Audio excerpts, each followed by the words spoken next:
Amen. We are very blessed to have a special guest with us this morning who's going to do a presentation for us. This is a young achiever, actor, and oratory champion, Kyle Anthony Mosley. He lives in the Houston area with his parents. He is 11 years old, a sixth grade student at Baylor College of Medicine Academy at Ryan Middle School. Yeah, that's a mouthful, right? He manages a very full and challenging advanced placement academic schedule along with various rehearsals and performances.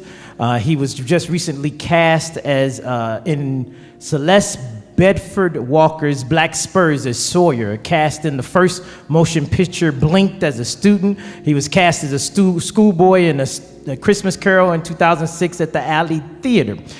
He was honored as the first reader with Lady Barbara Bush at Reading Discovery.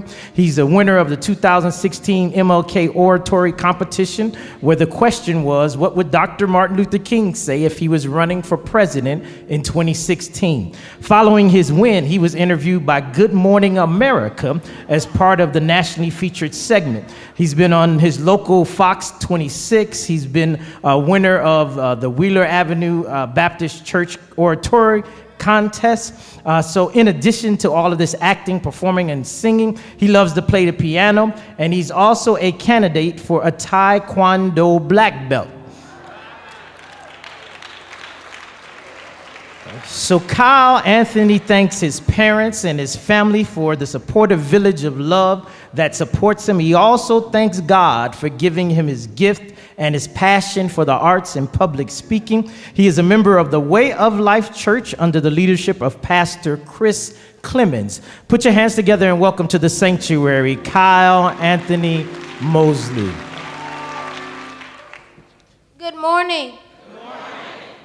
Thank you, Pastor Barnes, for allowing me for giving me this opportunity to present The Purpose of Education by Dr. Martin Luther King, Jr. I dedicate this performance to my eldest relatives, the Christophs, Theodore and Jessie Christoph, especially to Jessie Christoph because she is a former educator. Now, The Purpose of Education by Dr. Martin Luther King, Jr. As I engage in the so-called bull sessions around and about the school, I too often find that most college men have a misconception of the purpose of education. Most of the brethren think that education should equip them with the proper instruments of exploitation so that they can forever trample over the masses. Still others think that education should furnish them with noble ends rather than means to an end. It seems to me that education has a twofold function to perform in the life of a man and in society. The one is utility and the other is culture. Education must enable a man to become more efficient, to achieve with increasing facility the legitimate goals of his life. Education must also train one for quick, resolute, and effective thinking. To think incisively and to think for oneself is very difficult. Now we are prone to let our mental life become invaded by legions of half-truths, prejudices, and propaganda. At this point, I often wonder whether or not education is fulfilling its purpose. A great majority of the so-called educated people do not think logically and scientifically. Even the press, the classroom, the platform, and the pulpit, in many instances, do not give us objective and unbiased truths. To save a man from the morass of propaganda, in my opinion, is one of the chief aims of education. Education must enable one to sift and weigh evidence, to discern the true from the false, the real from the unreal, and the facts from the fiction. The function of education, therefore, is to teach one to think intensively deeply and to think critically. But education which starts with efficiency may prove to be the greatest menace to society. The most dangerous criminal is the man gifted with reason, but with no morals. The late Eugene Talmadge, in my opinion, possessed one of the better minds of Georgia or even America. Moreover, he wore the Phi Beta Kappa key. Now, by all measuring rods, Mr. Talmadge, he could think critically and intensively.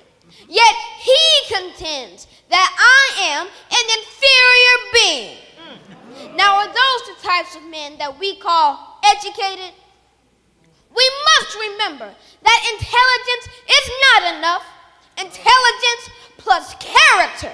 Now that is the goal of true education. The broad education transmits to one not only the accumulated knowledge of the race, but the accumulated experience of social living. The complete education gives one not only the power of concentration, but worthy objectives upon which to concentrate. If we are not careful, our colleges will produce a group of close-minded, unscientific, illogical propagandists consumed with immoral acts. Be careful, brethren. Be careful, teachers. Thank you.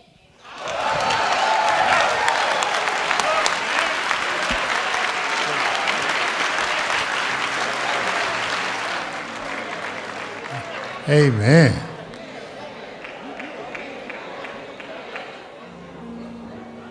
Wow. Awesome.